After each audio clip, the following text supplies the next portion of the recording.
بسم الله الرحمن الرحیم. ایاک نعبد و ایاک نستعین.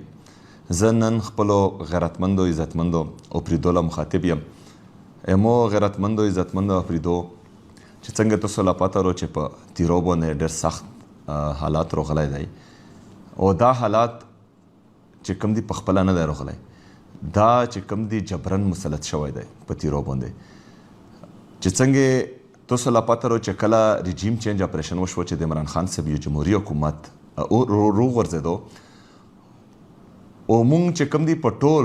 خیبر پښتونخوا کې د خیبر نه ونیسه تر هزاره پورې، د ملاکنډ نه ونیسه تر ډي ای خو نه پورې، وزیرستان نه پورې په هر یو ځای کې جرګه وکړه، په هر یو ځای کې جلسه وکړه، پاڅون مو وکړو او ټولې دنیا له همدا ویل چې د پښتنو د سر سودا یو ځل بیا شوی رو، د پښتنو وینه یو ځل بیا خرڅه شوې رو، یو ځل بیا په پښتنو باندې دهشتګردي مسلط کیږي. خو موږ لا به چې کوم په یو ټیم باندې د پی ډي ایم حکومت و او په هغې کې چې کوم دي دا ټول سیاسي جماعتونه وو، هغو به دا خبره کوله چې نه دا پروپیګنډا کوي، دا دروغ ویي، دا دروغزن دي. موږ ته بیا وویل چې عین په غرونو باندې د غرونو نارکوزیږي، هغو نه منله هماغه شانتې به چې دا دروغ ویي. نو بیا چې کوم دي د غرونو نه بزرونو لا راغلل، خو ډېر خلک چې کوم دي د مونږ غیرتمند پښتانه هغه رووتل، هغه په غټ تعداد کې رووتل. هغه وویل چې دا پالیسي د بند کمرو پالیسیونه مونږ له نه دي قبول، مونږ دا دهشتګردي یو ځل په خپله خوره باندې نه منو. د یغو عضلانه چې هغه کومې ضلعې دي د هغو نه یې چې کوم دي وتښتول، نن ولته چې کوم دي الحمدلله د الله په فضل امن دی. خو بدقسمتۍ نه چې په کومو ضلعو کې دغه شی سیریس ونه خستل شو، نن ولته چې کوم دي مونږ د بدامنۍ شکار یو. بهرحال وخت اوس هم دی تللی چې څنګه یو ځل مخکې په بند کمرو کې فیصله شوې وه چې د عمران خان صاحب حکومت پر غورځوو، نو هغه بند کمرو فیصله په پاکستان باندې امپلیمنټ شوه او د عمران خان صاحب یو جمهوري حکومت چې په کم کې په خیبر پښتونخوا کې په قبایلي اضلاع کې امن و، هغه یې وغورځولو. دغه نتیجه دا راغله چې یو ځل بیا دهشتګردي مسلط شوه په خیبر پښتونخوا باندې، په پاکستان باندې داسې حکومت مسلط شو چې د مونږ کم معیشت و، کم چې کم د مونږ اکانومي و، هغه په بهترین طرز باندې روانه وه، هغه وغورځېده. د مونږ چې کومې فیکټریونې دي هغه بند شوې، د مونږ نوجوان بېروزګاره شو، د مونږ نوجوان نن د پاکستان نوجوان نن که فرض کا بهر ملکونه ویزې ورکوي، نو د 50% د 60% نه زیات خلک په پاکستان پرېږدي او دغه نه بیڅي، بلکې 80-90% ځوانان، ځکه چې دلته ورته د روزګار مواقع نشته، هغه به تښتي. نو چې څنګه هغه بند کمرو فیصلې نقصان کړی دی پاکستان له، همدا شانتې چې دا کم د دهشتګردۍ یو ځل بیا لهر په خیبر پښتونخوا باندې مسلط شوی دی په بند کمرو کې، د دغه هم نقصان دی. په تیرو باندې چې کله د اپریشن فیصله په بند کمرو کې کېدله او مولا پته ولګېده، زه ورته روچا شوم، مو ورته وویل چې ګوره دا فیصله د تاسو غلطه رو، که یو 22 ملیټري اپریشن فوجي اپریشن یې تاسو کړي دي، د هغو څه نتیجه راوتې وي، د هغو سره چې کوم دي امن راغلی وي، نو ټیک ته یو بله مو که چې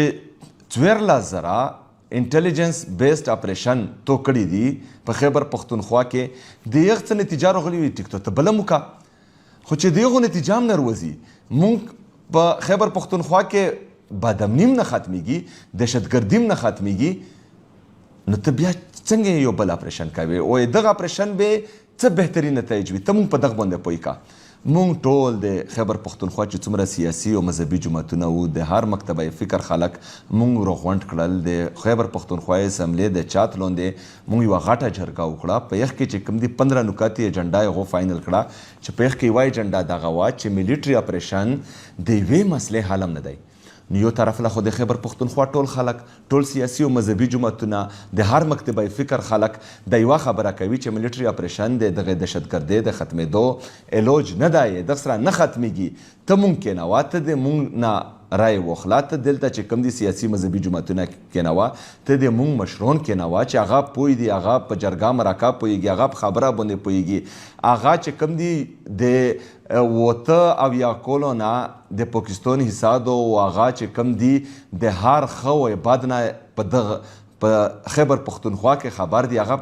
کېنوه، هغه به ټوله ښې مشورې درکړي. په هغو مشورو باندې چې ته عمل وکړې، نو ته به چې کوم دي مستقل امن طرف له لوړ شې. خو نه په بند کمرو کې فیصله وشوه په تیرو باندې یو ځل بیا اپریشن مسلط شو ویلته 24 رکنی کمیټي جوړه شوه چې هغه د تیرو خپل خلک وو د IGFC د کور کمانډر په سربراهۍ کې دغو خلکو ویلته چې کوم دي دغو سره جرګې وکړې دغو ورته وویل چې دا خلک تاسو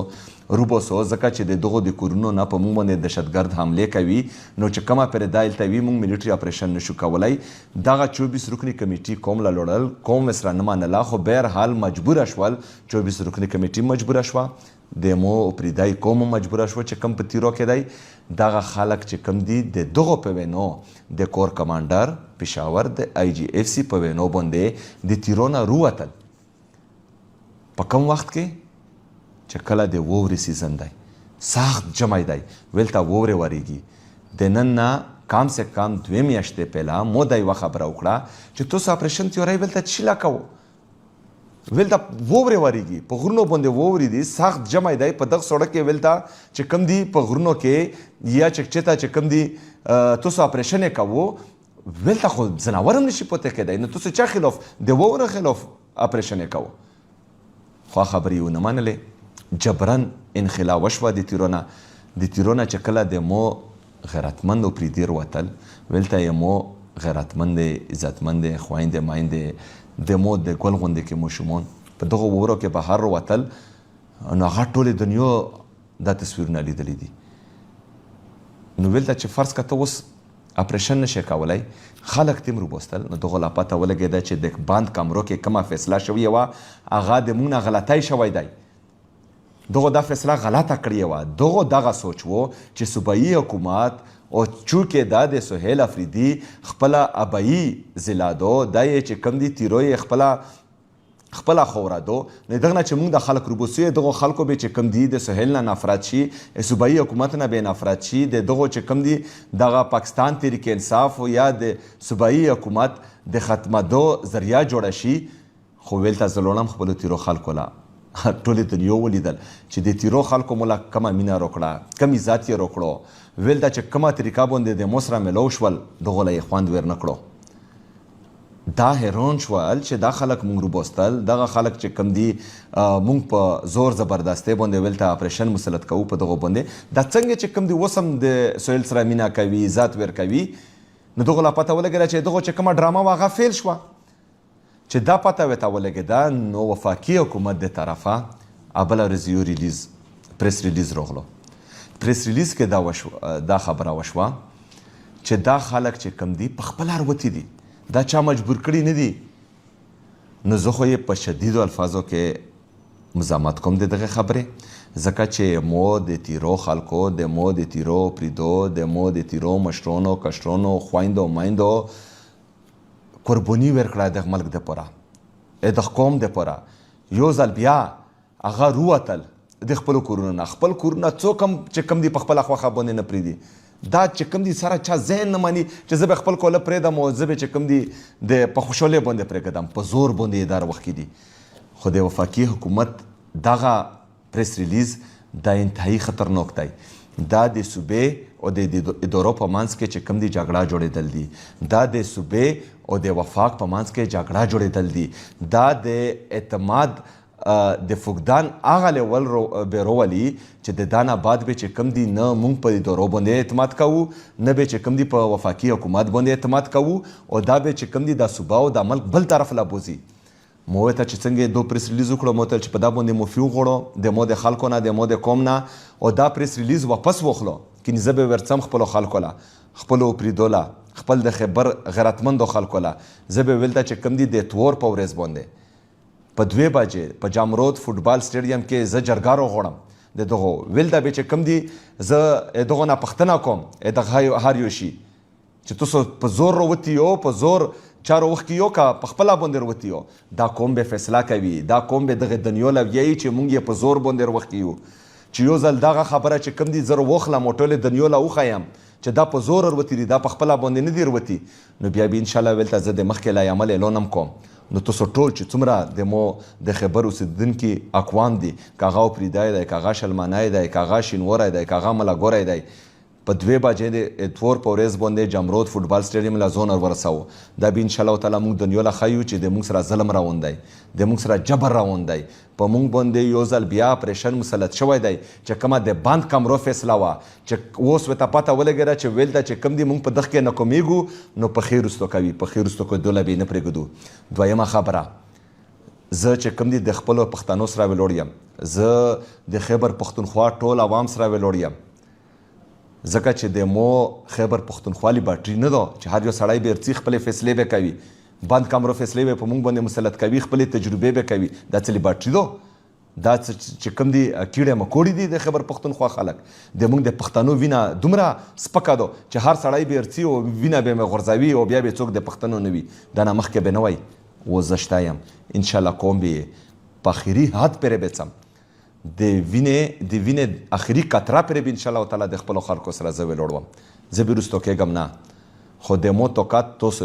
توسو به د مو سره انشاءالله ودرېږو ټول پښتون قوم به یې مو سره ودرېږي د خیبر پښتونخوا عوام به د مو سره ودرېږي د پاکستان عوام به یې مو سره ودرېږي انشاءالله تعالی او دغو له به شکست ورکوو دغو له به ښیو چې بند کمرو فیصلې پاکستان له هم نقصان ورکوي صوبو له هم نقصان ورکوي دا مزید موږ په یو صورت باندې هم نه منو خو دغه پریس ریلیز نقصان چی وشو نقصان دا وشو چې دا 24 رکنی کمیټي چې کومه د آی جی اف سی او د کور کمانډر په سربراهي کې جوړه شوې وه چې کومو جرګې شوې دي دغه سره میټینګونه شوي دي دغه سره وعدې شوي دي 24 رکنی کمیټې سره یو خو دغه پریس ریلیز را د کور کمانډر آی جی اف سی اعتماد بالکل زیرو شو ادان آباد به نه سرکوري خلک نه قومي خلک نه مشرون نه کشرون نه چې کوم دي حکومت دغه خبرې سیریس اخلي ځکه چې دغه خو څه حیثیت پته نشو سبو به دلته چې کوم دي دا بله خبره وکړي بیا به بله خبره وکړي او ولته به مرکز نه وي چې نه دا خبرې چې کوم دي فضول دي نو دغه هیڅ حیثیت پته نشو دا انتهایی خطرناکه خبره ده. دویمه خبره چې دا 24 رکنی کمیټي دغه د آی جی اف سی او د کور کمانډر په خوله باندې د قوم سره وعدې کړې دي 2 میاشتو کې به چې کوم دي دا خلک واپس بوزي دا ودان د دغه په خوله باندې شوی ده مو ته ویلته چې کوم دی په بوډا کې دا خبره وکړه چې 2 میاشتې زه د دغه په خوله باندې دا اعتماد نه کوم ځکه چې 2 میاشتو کې مولا اثرات نه ښکاري چې دا به تاسو واپس بوزي ځکه چې ولته ووري شروع دي ولته خو دا اپریشن کولی نشي دا خو صرف د مو خرپېدو دپاره د صوبایي حکومت د خرپېدو دپاره دغه اپریشن و چې کومه د روپو دا دو زه یې سره ویلوړ یم مو ریلیز کړي دي خو په یغو روپو باندې هم دغه له تکلیف دی دا تکلیف ته څه دی دا تکلیف ته ځکه دی چې د موږ ټولو پښتنو لا پته ورو چې کله دنه مخکې اپریشن کېدلو چې کم کوله به ویرون شي کم کور به ویرون شي خراب شي موت شي په جټ بمبوري کې په ډرون اټیکس کې یو دپاره به 4 لک روپۍ موږ ورکوو مخکې اپریشن کې دا ودا شوې وه اوس اپیرې هغه ودا نه ده پوره شوې موږ د نارت وزیرستان چې کم ملګري دي ورونه دي هغه په بکاخیل کیمپ کې یو سره ودا شوې وه چې تاسو له به میاشتې موږ دومره روپۍ درکوو د لاسو کولو نه غول هغه روپۍ نه ملويږي صوبایي حکومت یې د خپل جوبه ورکوي دغه روپۍ ځکه چونکې دا د نه زه تېر یم دا هر څه مو په خپلو سترګو لیدلي دي مو د خپلو خلکو محرومیون یې لیدلي دي مو د خپلو خلکو درد لیدلی دی نو ځکه ورته چې کوم دي اول نه مو زون برابر کړی و چې که فرض کا چې کوم دي دو غلطه فیصله کوي د بند کمرو فیصله مسلط کوي چې زه ورته تیار وم دا په دغو 4 اربه روپو باندې خپه دي دا نه غواړي چې قبایل ترقي وکړي دا نه غواړي چې پښتون باندې پیسې ولګي دا نه غواړي چې پښتون چې کوم دي دومره طاقتور شي چې هغه مین سټریم لا روشي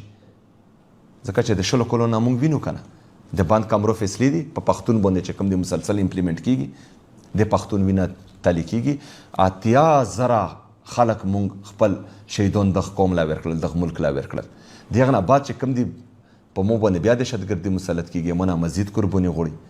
دا به نور نه چالي کی زه یې سره ویلوړ یم چې د صوبایي حکومت په توګه باندې چې شای مرڅي ان شاء الله تعالی زه به غره په شونته ویلوړم ټول پښتون قوم لا زه دغه بیا د توسو په توګه باندې دغه دي چې 2 ځل ودرېږو ځکه که 2 ځل هم غاږ اوچات نه کړو 2 ځل ونه درېدو نو همدا شانتې جنازې به اوچته وو زه یې سره ویلوړ یم زه به یې توسو مقدمه ټول پاکستاني قوم له هم ښایم او زه به یې چې کوم دي انټرنیشنل دنیا له هم ښایم صرف د مو توقعات چې کوم دي پاکستانی عوام دی د خیبر پښتونخوا عوام دی توسو چې د خپل حق دپاره ودرېږو انشاءالله زه د صوبې چیف ایگزیکټیو د عمران خان داسې په یې سره د غره غوندې کوي لور دی انشاءالله تعالی نه مو ډرولی شي نه مو اخیستی شي پوره دنیا د مو کې ماته نشي لګولی انشاءالله تعالی زه به سره ویلوړ وم تاسو ودرېږم ډېره شکریه مهرباني و ما الینا الا البلاغ